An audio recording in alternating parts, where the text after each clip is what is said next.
The widow Hale had $11, a stove that drew badly, and a porch she would not sit on after dark because that was where her husband had been brought up dead from the river 2 springs back, and she was standing at that stove with her back to the door when the knock came. 3 light raps, the way he always knocked, and she did not turn around right away. "It is not locked," she said. The door opened, and Jonah Reese came in with his hat already off. A tall, lean man of about 33, a blacksmith's forearms, a quiet way of filling a doorway without seeming to crowd it, and he set a paper sack of coffee on the table without a word and stood there. "I did not ask you to bring that," she said to the pan. "I know it," he said. "The store had it fresh." He pulled out a chair and did not sit. "You eat today." Before we continue, if stories like this mean something to you, hit subscribe and tell us in the comments where you're watching from. We love seeing how far these stories travel.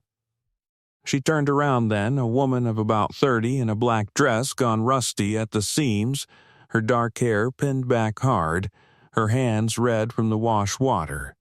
And she looked at him standing in her kitchen the way she had looked at him every Thursday for 2 months, like a debt she could not figure how to pay and could not bring herself to refuse.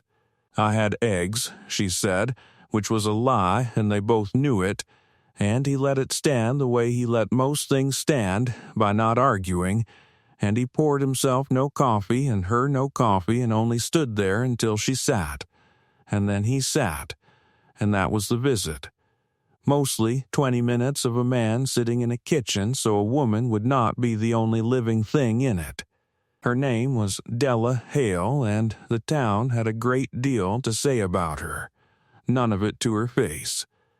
She had come to the valley a bride 7 years back, when her husband Tom Hale had 400 acres along the river bottom and a name that meant something at the bank, and she had been the woman who gave the harvest suppers and lent her good dishes for the church socials and was looked at. In those years, the way prosperous young wives are looked at, with a little envy and a great deal of nodding. Then Tom Hale had put the whole of it on a rail spur that never came, and borrowed against the rest to chase the loss, and drowned crossing the high water to beg an extension off a man who would not have given it. And what the river left her was the debt and the talk and a 1-room house at the poor end of the section road that the bank had let her keep because it was not worth the trouble of taking. Jonah Reese had the smithy at the crossroads and had buried a wife of his own 4 years gone, and he had started coming by in the spring without ever announcing that he was coming by. A hinge mended, a pane reset, a cord of wood split and stacked against her wall while she was at the wash line, so that she came back and found it done and no one to thank. She had decided early that she would not let herself be courted, because she had nothing to be courted for, and she had told herself this so many times that she believed it the way you believe a thing you have stopped examining. It was a Tuesday he fixed a stove. He came without the coffee that time and lay down on her kitchen floor with his head in the firebox and his long legs out across her clean boards, and she stood over him with her arms crossed and watched him work and did not offer to help because she did not know how, and would not pretend she did. "The damper is bent," he said, from under the stove. "Somebody forced it." "Tom forced it," she said. "He forced most things." Jonah did not answer that. He worked the damper free and straightened it across his knee and set it back, and the stove drew clean for the first time in 2 years, the flame pulling up bright and even, and Della stood and looked at the good flame and felt something turn over in her that she did not have a name for and did not want one. "You did not have to do that," she said. "No," he said, getting up off her floor, brushing the ash from his shirt. "I did not." "Then why?" she said, and it came out sharper than she meant it. He looked at her a moment, the stove ticking warm between them.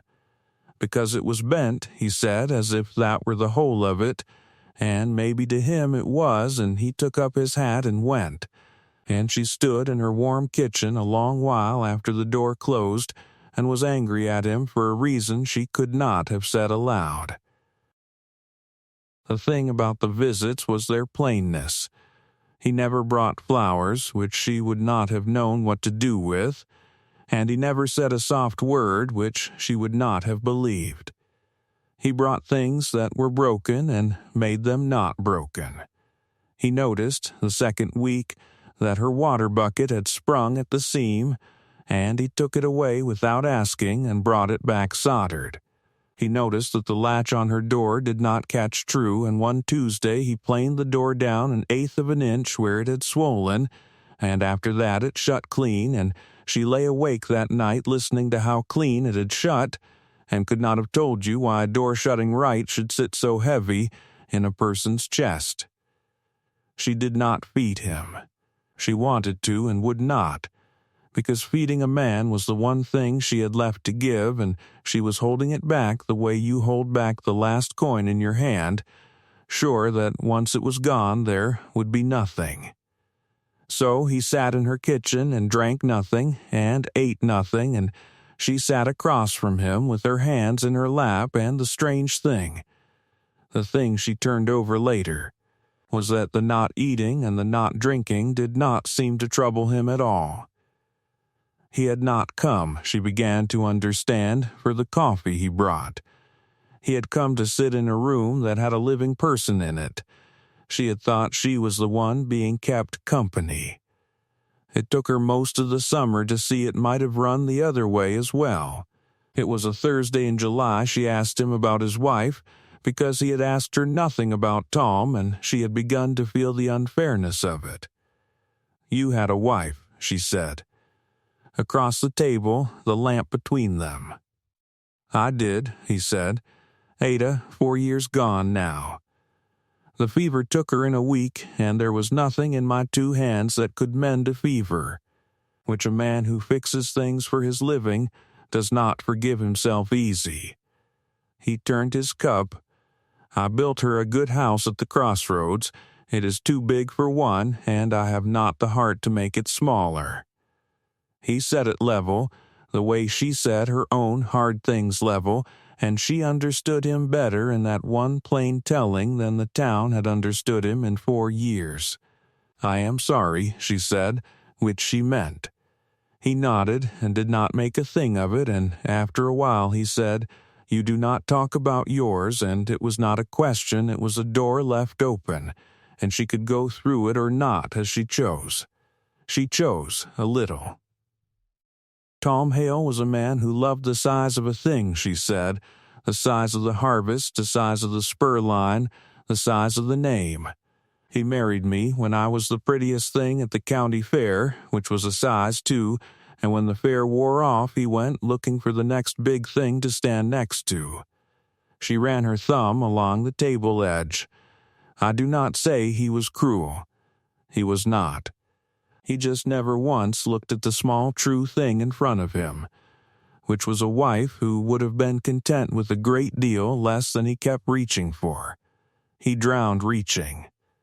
And she stopped, having said more than she meant to, and Jonah did not fill it with comfort. He let it lie there between them with the respect you give a thing that costs something to set down. The cottonwoods at the ditch were full and green, and the heat came up off the flats by 10 every morning, and Jonah Reese kept coming, Thursdays mostly, and sometimes a Tuesday, and the town kept its account of it. It was Mrs. Orrell Pratt who finally said it where Della could hear, at the dry goods, with 2 other women by the thread and her voice set to carry. Mrs.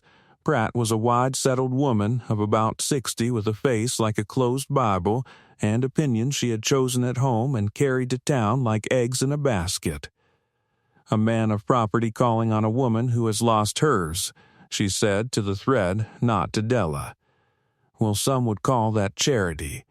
I would call it a man not thinking with the sense God gave him. What does she bring to it, I ask you? Not land. Not $1. not a name worth the having any more after the husband she could not keep off the river. The store went still. Della stood at the counter with a paper of needles in her hand and her coins counted out, and she did not turn and she did not answer.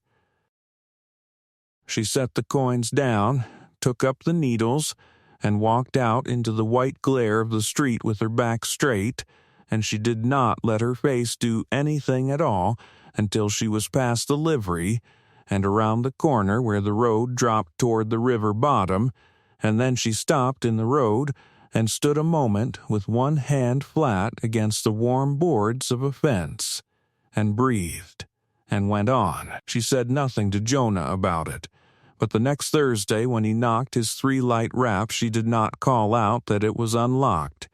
She opened the door herself and stood in it, feeling it the way grief feels a doorway, and she did not step back to let him in.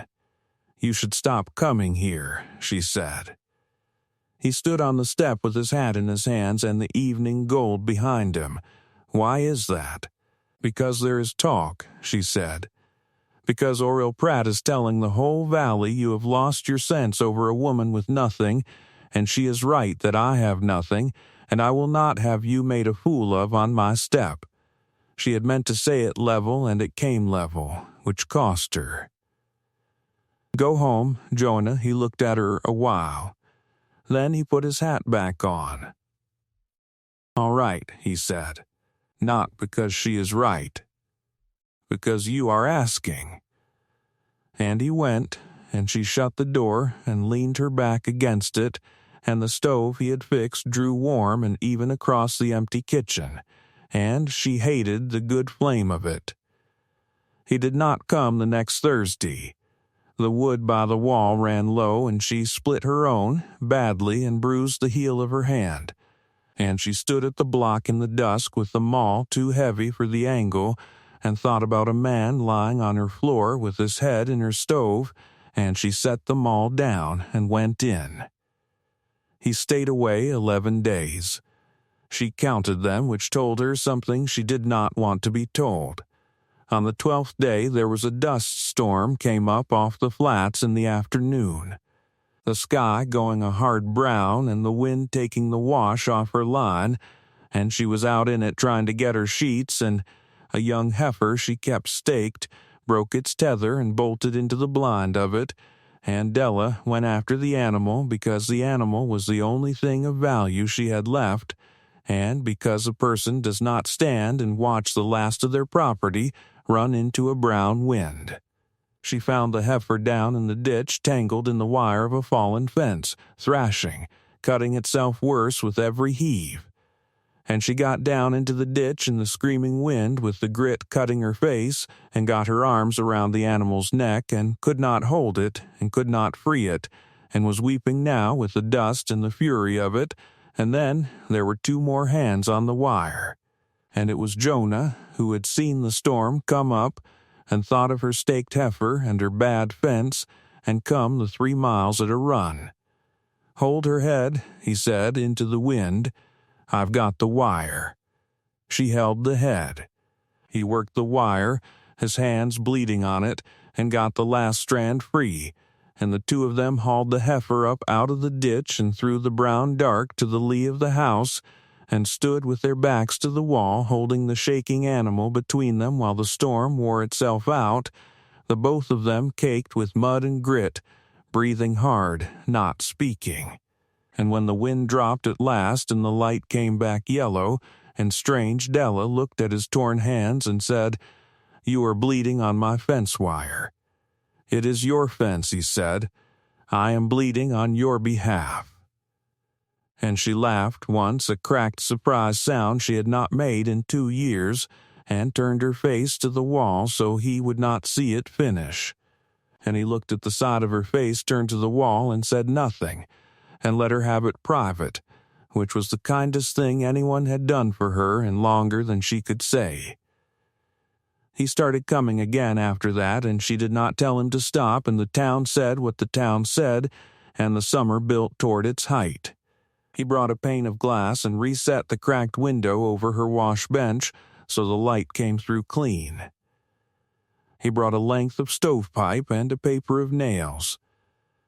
He brought, one evening, without a word about it, a single ladder-backed chair he had mended at the smithy, a good chair, and he set it at her table across from the one she used, where there had been no second chair since she sold the set to pay the spring debt. And she looked at the chair a long time and did not thank him and could not have spoken if she tried. It was around the high of the summer that the town began, against its own settled judgment, to change its mind about her, and it began with the Pratt girl. Oriel Pratt's youngest grandchild, a girl of 6, took a fever and a croup in the worst of the August heat, and the doctor was 2 days off at a birth in the next county, and the child went from bad to frightening in a night. It was Hollis at the store who thought to say, in the Pratt's hearing, that the Hale woman had brought his own boy through the same croup the winter before, with a steam and a poultice, and nobody had thought to tell it, and Oriel Pratt, who had stood at the dry goods and priced Della's whole life at nothing, sent her son in a fast buggy up the bad road in the dark to fetch the very woman she had. Named Worthless. Della came. She did not say one word about the dry goods. She came into the close hot room where the child labored for breath, and she put her wash-red hands on the little chest and felt the rattle in it and went to work, and she stayed the night and the next day boiling water and hanging wet sheets and working a poultice she made from her own thin garden and her own small store. And she did not leave the child's side until the fever broke on the second evening and the girl took a clean breath and slept. Then she gathered her things to go. Oriel Pratt followed her out to the buggy in the dusk. The wide-settled woman who always had the last word stood in her own yard and could not find it for a moment. "I said a hard thing about you at the store," she said at last, "in front of people. You will have heard of it." "I heard of it," said Della, and climbed up to the seat.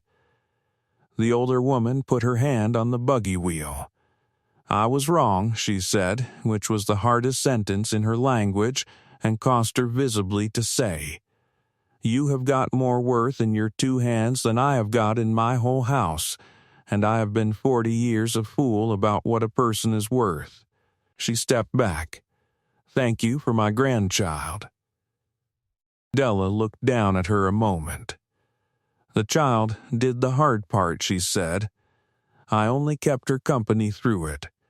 And she drove home, up the bad road in the dark, and she did not weep until she was past the livery and around the corner where the road dropped to the river bottom, and then she wept a little, not from the hurt of the old words, but from the strangeness of being thanked, which she had gone so long without that it landed on her like a blow. By the church social the next week, Oriel Pratt was calling her Mrs. Hale, plain and respectful, and saying to anyone who would hear that the woman had hands that knew things and a steadiness you could not buy. And once a thing like that turns, it stays turned, and the talk in the valley went back into its channel and ran a different way than it had run. His coffee cup is the thing that moved that summer.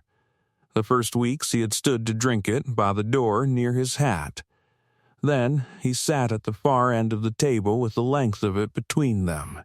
Then the chair he had brought came to sit nearer, and his cup with it, until by the deep of August his place was at the corner of the table by the warm stove near to hers, near enough that when she set the pot down between them their hands were a hand's width apart on the wood, and neither of them remarked on it, and the cup had crossed the whole length of that table over the weeks without. Either of them ever once saying that it had moved. They worked easy together by then, the way 2 people do who have hauled an animal out of a ditch in a storm. She mended his torn shirt where the wire had got it, better than he could have, her needle quick and sure, and handed it back without comment, and he took it without thanks, the 2 of them past the need. She had a way with a sick thing he came to rely on. When his good bay went off its feet, he came for her instead of the horse doctor, and she walked the stall with the animal in the lantern light and felt along its gut and named the trouble and made a mash of something out of her own thin stores, and the horse came right, and Jonah stood in the stall door and watched her work and said, "You have got hands that know things. I had a husband who thought they were good for the wash and the supper," she said, not looking up from the horse. He did not think to ask what else they knew.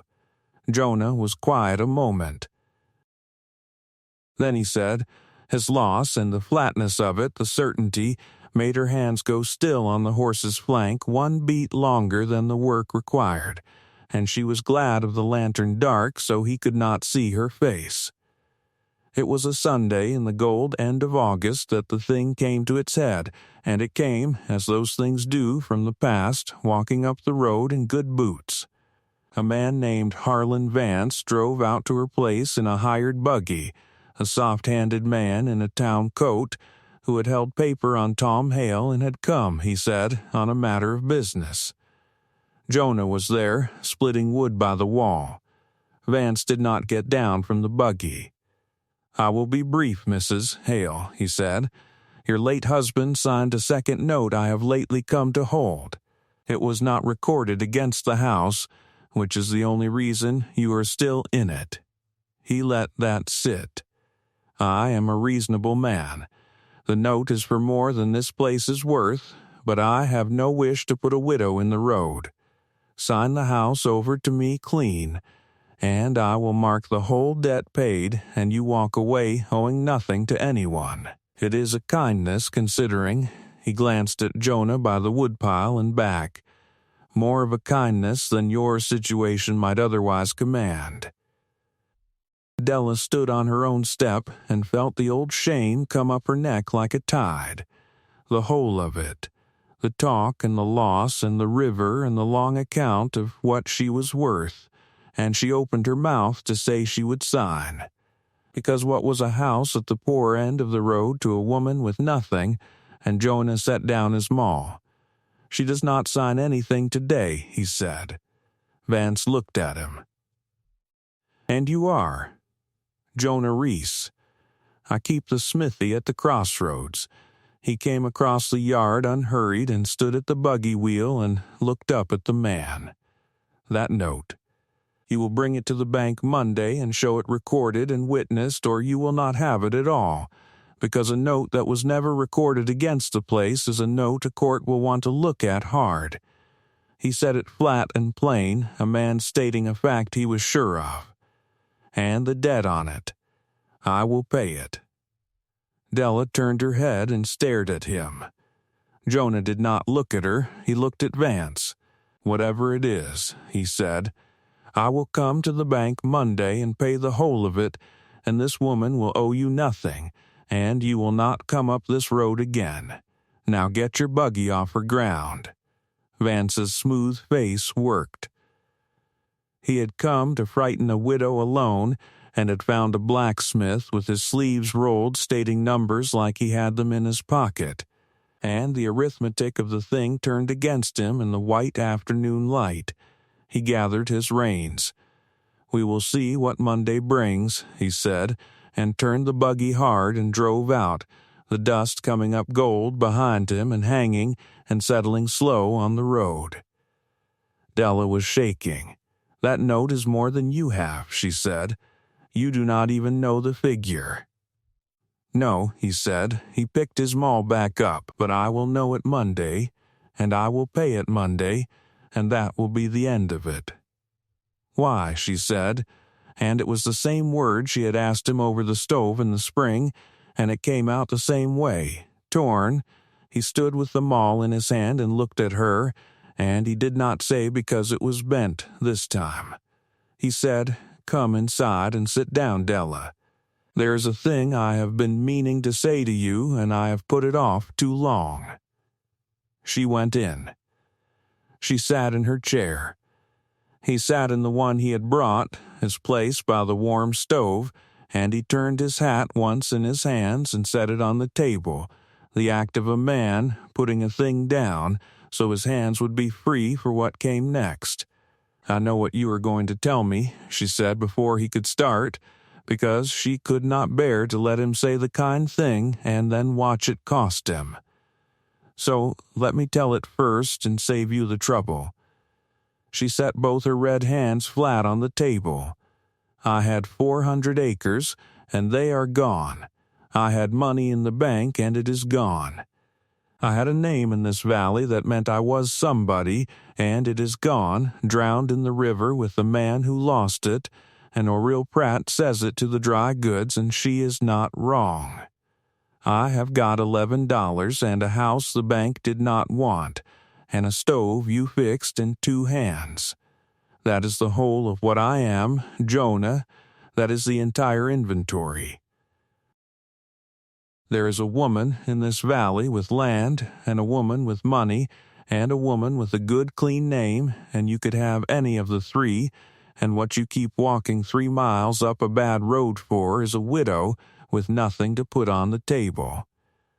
She had set it level all the way to the end, which cost her everything she had, and at the end her voice did the thing she had not let it do in 2 years. And she stopped and pressed her mouth shut and looked at the table. He let the quiet hold a moment. Then he leaned forward, his forearms on the wood, near her hands but not touching them. "Della," he said, "I was not asking about any of that." She looked up. "The land," he said, "the money, the name." He shook his head once, slow. "I did not come up that road for an inventory. I came for the table you set and the fire you keep, and the woman who sat across from me on the worst Thursdays of my life and did not once pretend to be anything she was not." He said it plainly, a man saying a thing once. "Your table, your fire, and you. That is the whole of what I have been walking up here for. The rest of it the river can keep." She sat very still. The stove ticked. Out in the pen the bay shifted its weight. "I do not know how to be wanted for that," she said at last, low. "I have only ever been wanted for what was around me. I would not know how to do it. You are doing it now," he said. "You have been doing it all summer. You only did not know that was what it was." She put her hand to her mouth and held it there, and he did not move to her and did not crowd her. He sat in his chair by the warm stove and let her come to it in her own time, the way he had let her do everything in her own time since the spring, and after a while she took her hand down and looked at him with her face open at last, all the guard gone out of it. "Then ask me," she said, plain, so I am sure I heard it. He stood, and he came around the corner of the table, and he did not get down on a knee because that was not his way. He took one of her red work hardened hands in both of his torn ones and held it. "Marry me, Della Hale," he said. "Keep your table for the both of us. I will mend what bends, and you will heal what sickens. And we will not either of us sit in a kitchen alone again. That is the offer. It is all I have got, and it is yours." She looked at their 3 hands together on the wood, his 2 around her one, the wire cuts on his and the wash red of hers, and she was a long time answering, because the answer was so large it had to be got out carefully, or not at all. "Yes," she said. "He paid the note Monday. It took the most of what the smithy had put by, 4 years of a careful man's savings.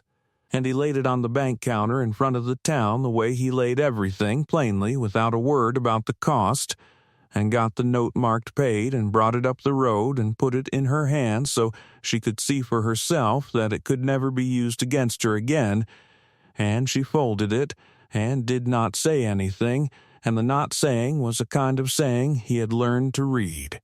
They were married at the small chapel at the crossroads in the gold of September with the cottonwoods turning at the tips, and Oriel Pratt came, because Oriel Pratt came to everything, and she watched the widow Hale, who had nothing, marry the blacksmith, who could have had his pick, and she said to the woman beside her in a lower voice than she used at the dry goods, "Well." He looks at her like she hung the moon. And the woman beside her said, maybe she did, and Oriel Pratt, for once in her life, let a thing go without the last word. There was a thing he did that first evening in the big house, at the crossroads that she carried with her after. He had said the house was too big for one, and had not the heart to make it smaller. And she had thought about that all through the wedding, and when he brought her home to it, she walked the 2 large rooms quiet, and stopped in the doorway of one that had been shut, and he came up behind her and said plainly that was Ada's sewing room. I have not opened it in 4 years. And Della looked at the shrouded shapes under their sheets, and understood the size of what it was to be brought into a house another woman had kept, and she did not say she would clear it out, and she did not say she would leave it be. She said, we will open it when you are ready, and not before, and there is no clock on it. And Jonah stood behind her in the dim hall and put his 2 hands on her shoulders, the first time he had touched her past the help of a hand-up or the hauling of an animal. And she felt the weight of them settle, and neither of them said anything, and the quiet held, and it was a full quiet and not an empty one. The cottonwoods went gold and then bare, and the warm, dry days ran on long that year. And on an evening at the end of the season, Della sat at her own table, which was their table now, in the house that was theirs free and clear, and Jonah came in from the smithy and hung his hat on the peg by the door where it lived now. And she had the coffee poured and waiting at his place by the warm stove, the cup that had crossed the whole length of the table that summer and found its home at. Last at the near corner by hers. You eat today, he said, sitting, which was the same thing he had said the first Thursday, and it was their old joke now and not a worry, and she pushed the plate she had kept warm across to him. I did, she said. I kept yours back. He took it without thanks, the 2 of them long past the need. They had opened Ada's sewing room together in October when he was ready, and Della had cleaned and aired it and set her own mending basket on the shelf by the window, not to crowd the dead woman out, but to let the living room go on being a room where a woman's hands worked, and Jonah had stood in the doorway and watched her do it, and had to turn toward the wall a moment himself before he could come in, and she had let him have it private, the way he had let her, the 2 of them keeping a fair account at last of who turned to the wall and when. Outside the lamp she had lit threw a square of warm gold onto the dust of the yard, and the bay shifted in the pen, and the smoke from the good drawing stove went up straight into the still evening air, and the 2 of them ate their supper at the corner of the table with their hands a hand's width apart on the wood, which was the whole distance left between them now, and it was no distance at all. I had it all wrong in the spring, she said, to her plate, in the low voice she used for the true things. I thought a person was the sum of what they could put on the table. I had the figure all worked out, and it came to nothing. You had the wrong sum, he said. He did not look up from his supper. You were adding the land and the money and the name. He set his fork down. None of that was ever you. The you was always sitting right there at the table the whole time, and that is the only figure I was ever counting. She put her hand out across the hand's width of wood and laid it over his, which she had never once done first in all the months of him coming.